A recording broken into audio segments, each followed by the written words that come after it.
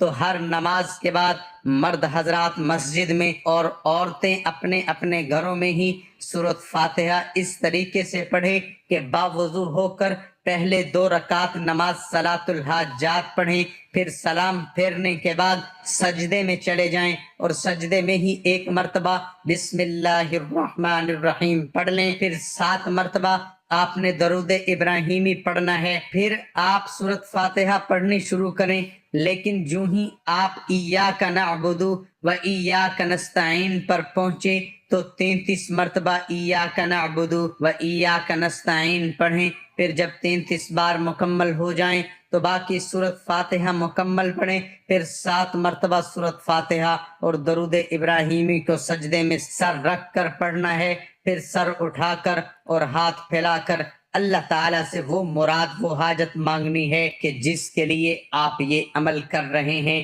انشاءاللہ آپ کی ہر دلی مراد اور ہر دعا فوراً قبول ہو جائے گی۔ لیکن ناظرین اکرام، اپنی روزمرہ کے کاموں میں استغفار کی کثرت کیجئے اور اٹھتے بیٹھتے چلتے پھرتے، غرض آپ بے شک سفر میں ہوں یا کچھ بھی کر رہے ہوں تو صرف استغفر اللہ 300 مرتبہ ہر روز پڑھنے کی عادت ڈالیں۔ جب ہم پر مصیبتوں کے پہاڑ ٹوٹ پڑیں اور مشکلات میں گر جائیں یا بھنور میں پھنس جائیں تو سجدے کے ذریعے ہی رب کو راضی کیجئے۔ سجدہ ہر پریشانی کا علاج ہے، بلکہ سجدہ ایک ایسی عبادت ہے جس پر ساری کائنات کا اتفاق ہے، لہذا آج کا یہ سجدے کا عمل آپ کریں اور کمال خود دیکھیں۔ سخت حاجت کے لیے اور قحط سالی دور کرنے کے لیے سجدے میں سر رکھ کر سورۃ فاتحہ کی یہ آیات کا عمل بہت ہی مجرب ہے۔ فرمان نبی صلی اللہ علیہ وآلہ وسلم کا مفہوم ہے کہ سجدے کی حالت میں بندہ اپنے رب کے قریب ترین حالت میں ہوتا ہے، اس لیے سجدے سے دعا کیا کرو۔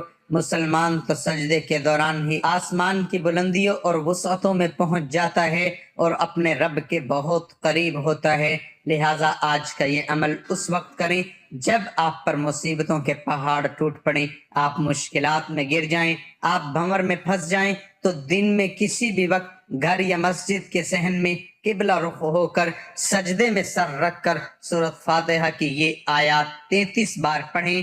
انشاءاللہ جو بھی حاجت ہوگی جلد سے جلد پوری ہو جائے گی۔ مقصد کے حصول تک عمل کو روزانہ مستقل جاری رکھیں کہ اللہ تعالیٰ سجدے کے دوران دعا کرنے والوں کے زیادہ قریب ہوتا ہے اور وہ باتیں کرنے والوں کی دعا قبول کرتا ہے، اور اللہ تعالیٰ سے امید لگانے والوں کی اللہ لازمی سنتا ہے۔ جو بھی اللہ کے قریب ہو تو وہ اللہ کے ہاں وافر نوازشیں اور بلند مقام پاتا ہے۔